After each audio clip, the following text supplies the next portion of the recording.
ఇమాం అబూ హనీఫా రహ్మతుల్లాహి అలైహి వారు ఆయన ధార్మికతలో ఆయనకు సరితూగే పండితులు ఎవరూ లేరని చెప్తారు. ఇమాం అబూ హనీఫా రహ్మతుల్లాహి అలైహి వారు హిజ్రీ శకం 80వ సంవత్సరంలో ఆయన జన్మించారు. ఇమాం అబూ హనీఫా వారు ఎంత ధార్మికత కలిగినటువంటి వ్యక్తి, ఎంత నైతికత కలిగినటువంటి వ్యక్తి అంటే ఆయన బట్టల వ్యాపారం చేసేవారు, క్లాత్స్ యొక్క బిజినెస్ చేసేవారు. తన యొక్క పార్ట్నర్కి కొన్ని దుస్తులు పంపిస్తూ ఏం చెప్పారంటే, ఈ దుస్తులలో ఒకటి చినిగిపోయినటువంటి ఒక దుస్తు ఉంది కాబట్టి ఇది అమ్మేటప్పుడు ఎదుటి వ్యక్తికి చెప్పి అమ్ము, తక్కువ ధరకు అమ్ము అని చెప్పడం జరిగింది.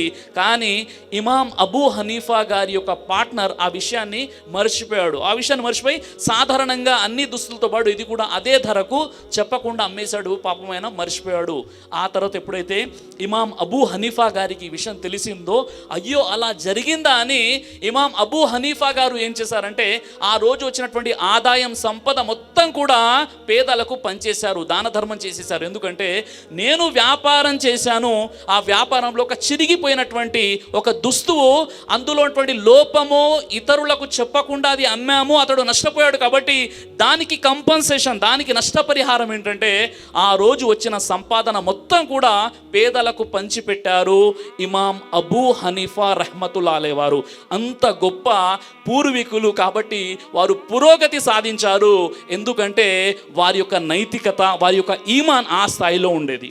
మరొక సందర్భం ఏంటి అంటే, ఇమాం అబూ హనీఫా రహ్మతుల్లాహి అలైహి వారి యొక్క ఇంటి పక్కన ఒక తాగుబోతు వ్యక్తి ఉండేవాడు. ఎప్పుడు కూడా మద్యాన్ని సేవించి ఊరికే దుర్భాషలాడేవాడు, ఇతరుల్ని గొడవలు పెడుతుండేవాడు, పెద్ద పెద్ద శబ్దాలతో అరుస్తూ ఉండేవాడు. ఆ విధంగా ఎప్పుడు కూడా మద్యం తాగి అతడు గోలగోల చేసేవాడు. ఒకరోజు శబ్దం రావట్లేదు, ఆ వ్యక్తి ఎక్కడున్నాడు అని ఇమాం అబూ హనీఫా రహ్మతుల్లాహి అలైహి వారు అడగడం జరిగింది.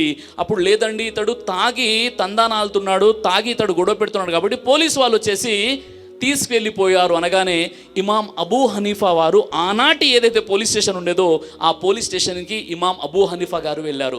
వెళ్ళగానే, సార్ మీరు వచ్చారా, మీరు గొప్ప పండితులు మీరు వచ్చారని ఆ పోలీసులు అన్నారు.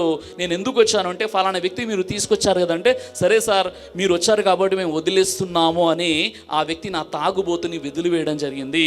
అప్పుడు ఆ తాగుబోతు అనుకున్నారు, సార్ నేను ఒక తాగుబోతుని, నేను అన్ని కూడా చెడు పనులు చేస్తుంటాను, నేను తాగి తందనాలు ఆడుతుంటాను, ఎప్పుడు కూడా మిమ్మల్ని ఇబ్బంది పెట్టేటటువంటి పొరుగు వాడిని, మీరు నా కోసం వచ్చారు ఇంత పెద్ద వ్యక్తి కాబట్టి ఈ రోజు నేను మారుతాను, ఇక నేను తాగను, నేను తాగుబోతుగా ఉండను, నా జీవితంలో తప్పనిసరిగా మార్పు నేను తీసుకొస్తాను చెప్పేసి మద్యానికి దూరం అయిపోయాడు ఒక తాగుబోతు.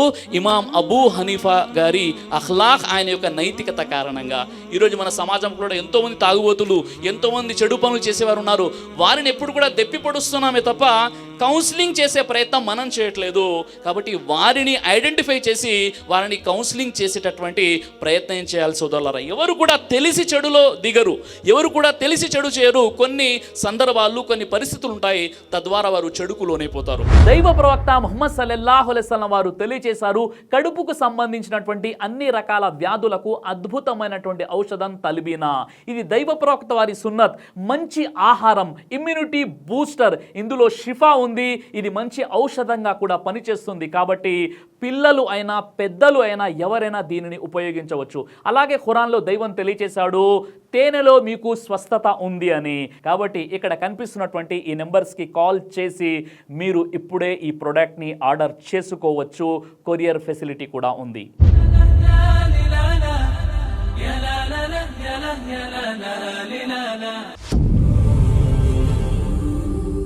బ్రదర్ సిరాజ్ అని యూట్యూబ్ ఛానల్ని మీరు సబ్స్క్రైబ్ చేసినట్లయితే ఇన్షాల్లా దేవచిత్తం అయితే మీకు వీడియోస్ వస్తుంటాయి. అదేవిధంగా బ్రదర్ సిరాజ్ అనేటటువంటి ఫేస్బుక్ని కూడా లైక్ చేయడం వల్ల మీకు వీడియోస్ వస్తుంటాయి.